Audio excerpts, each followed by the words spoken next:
marah, Mas. Ini ada 6 anak muda terbunuh, disiksa. Anda tidak komentar apa-apa, justru begitu komentar, menyakitkan hati umat, menyakitkan hati rakyat, menyakitkan hati keluarga yang dibantai. Nah, kembali ke soal tadi, kita dorong.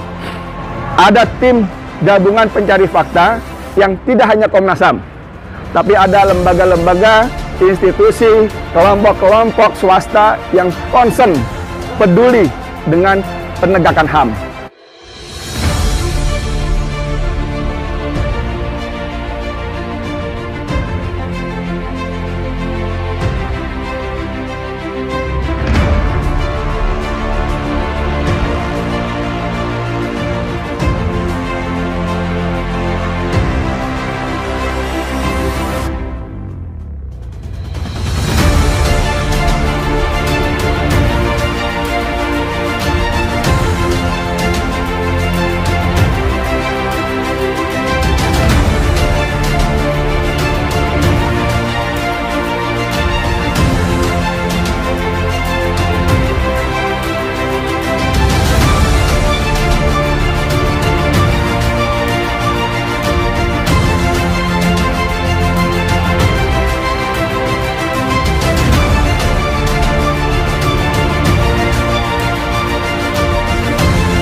Assalamualaikum warahmatullahi wabarakatuh, saudara.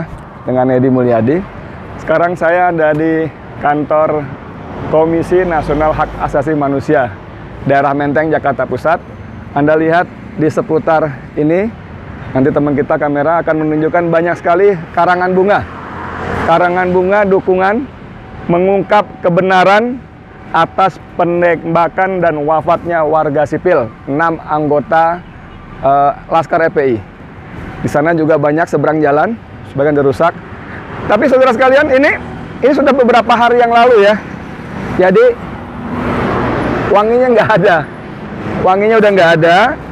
Cuman yang saya mau bilang bahwa saya kira banyak publik lain percaya betul bahwa ini karangan bunga sesungguhnya. Dukungan publik terhadap Komnas HAM. Karangan bunga, bukan bunga karangan. Beda ketika misalnya banyak bunga karangan yang memenuhi halaman dan sekitar Polda Metro Jaya dan Kodam Jaya ketika kasus polisi dengan baliho dan sebagainya. Kita ke dalam. Ini masih banyak juga ya, mengungkap kebenaran atas wafatnya. Banyak. Bahkan ada nih sudah hilang, dibentuk TGPF segera. Nah, ini saya nggak tahu nih. Coba bayangkan. Ini ada huruf T, saudara. T-nya hilang. Apakah copot karena alami atau sengaja dicopot? Tim gabungan pencari fakta. Saya mau berhenti di sini sebentar karena saudara sekalian, ketika kemarin Komnas HAM pukul 11 menyelenggarakan press conference, undangannya itu menimbulkan banyak sekali antusiasme dan harapan. Ada harapan publik bahwa Komnas HAM akan membuka, karena di undangannya perkembangan penyelidikan. Tapi kalau itu yang Anda harapkan, saya juga termasuk yang kecewa kemarin datang, karena ternyata Komnas HAM tidak membuka apa-apa kecuali memaparkan menemukan proyektil, menemukan apalagi selongsong peluru, kemudian sudah mengambil rekaman percakapan, rekaman CCTV dan sebagainya. Ini kemarin di penjelasan resmi dari Komnas HAM. Tidak ada seperti yang diharapkan oleh publik, misalnya, benarkah 6 orang itu ditembak di lokasi? Oke, itu barangkali tidak masuk itu. Tapi dengan melihat luka-luka, luka lebam, luka bakar, kemaluan yang bengkak dan terbakar dan sebagainya, tadinya Komnas HAM publik itu berharap, ya, Komnas HAM akan mengatakan, ya, ada penyiksaan. Ternyata itu pun tidak muncul. Bahkan rumah penyiksaan, saudara, rumah penyiksaan yang muncul beberapa hari di jagat media kita, sosial kita maupun media-media online kita, pun dibantah. baik siapa namanya Khairul Anam maupun BK Hulung Hapsara atau siapa lagi kemarin satu lagi itu membantah bahwa Komnas HAM tidak pernah menyebut-nyebut tentang rumah penyiksaan. Saudara, pagi tadi sebelum saya kemari, saya menghubungi tim lawyer 6 Laskar FPI yang terbunuh, Saudara Ajis Yanuar. Saya katakan, Bung, ini soal rumah penyiksaan bagaimana? Karena ketika saya googling, antara lain menyebut Anda sebagai narasumbernya. Tapi Bung Ajis mengatakan, oh, kalau dibaca baik-baik, saya cuma menyatakan bahwa saya cuma mengutip ada media katanya menulis soal rumah penyiksaan. Dan jawaban saya waktu itu tadi, kalau memang ada begitu, pokoknya dari FPI akan mendukung Komnas HAM. Nah, jadi rumah penyiksaan pun dibantah. Dan kemarin BK Hapsara Wulung itu mengatakan bahwa kalau ada soal rumah penyiksaan segala macam itu bohong. Saya agak menyesalkan kalimat bohongnya itu. Kalau misalnya dalam konteks begini, kalau ada berita narasi yang mengatakan Komnas HAM menyebut rumah penyiksaan itu bohong, oke. Itu bisa. Dalam arti bohong Komnas HAM pernah menyebut itu oke.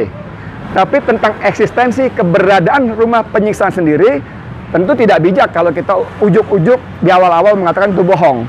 Karena dalam temuannya, itu laskar yang disiksa itu ada kemaluan, mohon maaf ya, kena benda keras, bengkak itu pasti kena benda keras, ditendang atau dipukul. Kalau versi polisi dalam rekonstruksi mengatakan bahwa itu dieksekusi atau digarap dalam mobil, hampir mustahil. Nggak mungkin dalam mobil kita bisa nendang kemaluan sampai bengkak begitu. Jadi ada kemungkinan rumah penyiksaan itu ada dan masuk akal. Cuman bagaimana nanti, akhirnya kita akan coba lihat. Nah, saudara sekalian, banyak ya. Percayakah kita sama Komnas HAM? Harusnya percaya.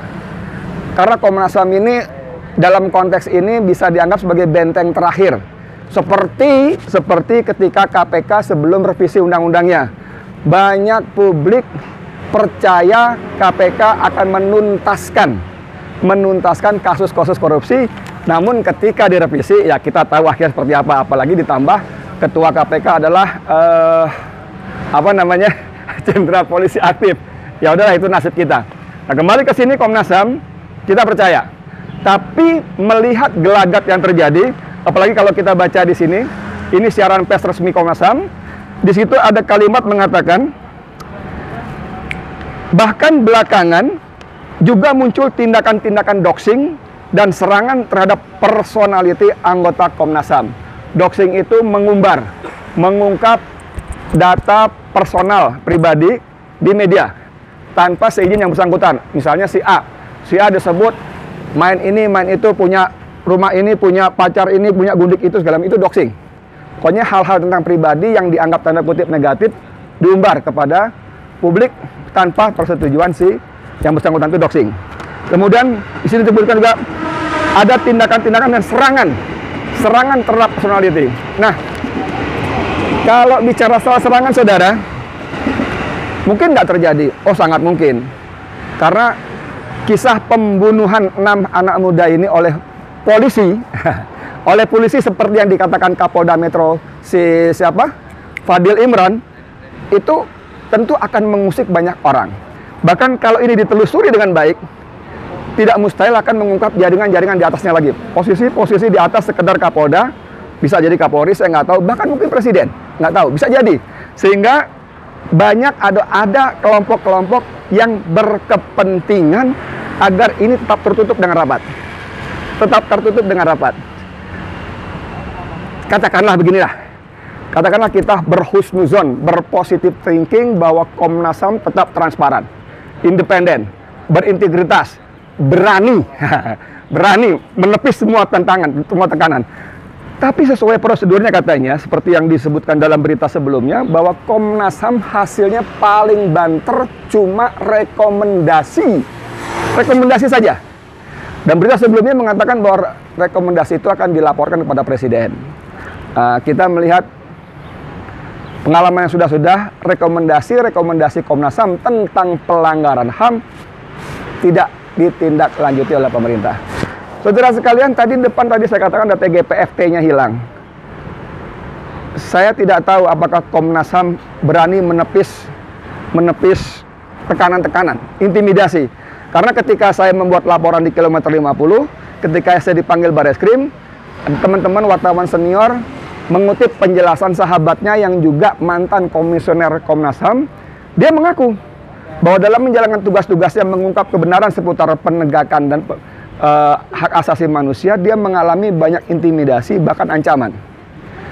Dalam sebuah informasi itu dia mengatakan sebaiknya Edi pergi dulu deh ke luar negeri. Ke luar negeri boro-boro. Tapi itu menggambarkan bagaimana mengerikannya ancaman-ancaman. Dan pada kasus ini, saya sangat percaya tidak mustahil Komnas HAM, komisionernya, entah siapa, Hairul Anam, atau kemarin BK, atau yang lainnya lah, siapapun dia, di Komnas HAM, tidak mustahil akan mendapat tekan-tekanan. Nah, untuk itu, saudara, kita mendorong dibentuknya tim gabungan pencari fakta.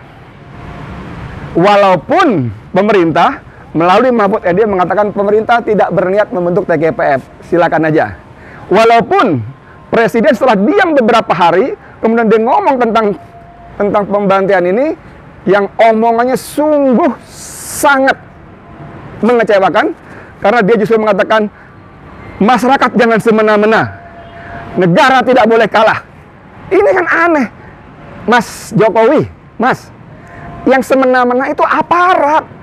Rakyat, masyarakat nggak bisa semena-mena, nggak punya apa-apa, gila banget, nggak punya apa-apa. Jadi ucapan Anda, sampean yang mengatakan masyarakat jangan semena-mena itu kebolak-balik, Mas.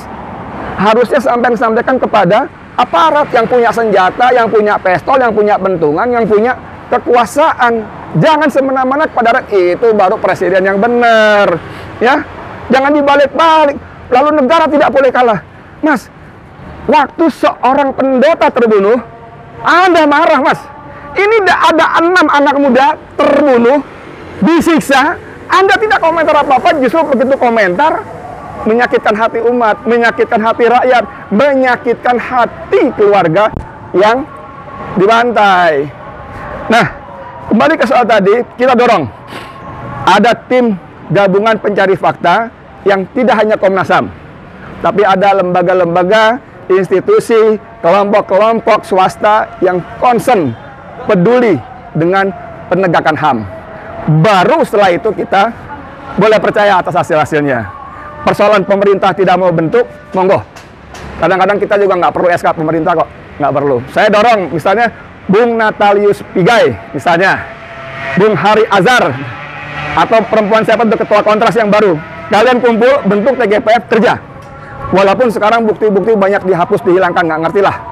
Kayak kilometer 50 itu sudah habis semua, ya. Jadi itu yang dibentuk, dan saya ingin mengutip artikel dari sahabat saya, M. Rizal Fadilah, reporter senior juga di FNN. Dia menulis artikel berjudul "Meragukan dan Mempercayai Komnas HAM". Saya mau kutip paragraf terakhirnya saja. Dia mengatakan, alangkah ruginya jika menjadi unsur tak terlibat dalam perbuatan, tetapi ikut terhukum karena menyembunyikan kebenaran. Sebaliknya, pahala besar akan diberikan Allah SWT bagi mereka yang berlaku jujur dan memberi banyak manfaat bagi kehidupan orang banyak. Komnas HAM, kami ingin percaya kepada kalian. Komnas HAM, saatnya saat ini kalian menunjukkan bukti bahwa kalian bisa tetap independen, berintegritas, dan transparan. Komnas HAM, kami ingin katakan bahwa kisah ini, pembantaian 6 anak muda ini adalah momentum yang sangat besar dan berharga bagi Komnas HAM untuk membangkitkan kepercayaan publik. Selamat bekerja, kita tunggu hasilnya. Saya Edi Mulyadi untuk FNN. Assalamualaikum warahmatullahi wabarakatuh.